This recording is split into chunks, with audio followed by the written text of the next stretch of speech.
સુરત શહેરમાં કાપોદ્રા પોલીસની ટીમે અને એલસીબી શાખા ઝોન 1ની ટીમે સંયુક્ત રેડ કરી હતી। પોલીસે કાપોદ્રા કૃષ્ણા ઇન્ડસ્ટ્રીઝ ખાતે રેડ કરી હતી, જ્યાંથી પોલીસે 3 લોકોને ઝડપી પાડ્યા હતા।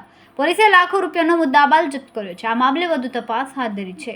કાપોદ્રા કૃષ્ણા ઇન્ડસ્ટ્રીઝ ખાતે ખાતામાં ડુપ્લિકેટ કોસ્મેટિક બનાવતા હોવાની બાતમીના પોલીસને મળી હતી, જેના આધારે પોલીસ દ્વારા કાર્યવાહી કરવામાં આવી। આ ડુપ્લિકેટ ચીજ વસ્તુઓનું ઓનલાઈન વેચાણ કરવામાં આવતું હોવાનું બહાર આવ્યું હતું।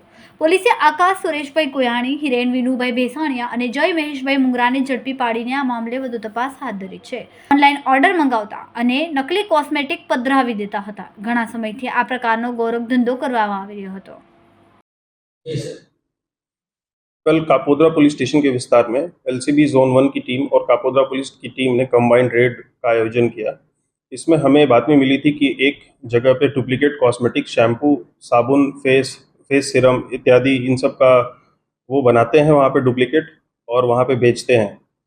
जब हमने वहाँ पे रेड किया तो हमने देखा कि वहाँ पे डिफरेंट कंपनीज के डिफरेंट टैग्स वहाँ पे प्रिंट होके पड़े हुए थे और वो नकली सामान पे उन टैग्स को प्रिंट करके वहाँ पे चिपकाते थे और ऑनलाइन बेचते थे डिफरेंट ऑनलाइन सेलिंग प्लेटफॉर्म्स पे। तो हमने जितना भी वहाँ पे सामान था सारा मुद्दा माल कैप्चर किया और उसकी टोटल वैल्यू 24,31,148 रुपये है। हमने बीएनएस की डिफरेंट सेक्शंस में एक एफआईआर दर्ज की है और फर्दर इन्वेस्टिगेशन के लिए हमने केस रजिस्टर किया है। हम ये भी देख रहे हैं कि वो माल कहाँ से ला रहे हैं और कहाँ बेच रहे हैं और किन किन लोगों के साथ उनने कितना पैसा कमाया चीटिंग करके। 3 आरोपियों की हमने अटक की है अभी और आगे की इन्वेस्टिगेशन हम कर रहे हैं।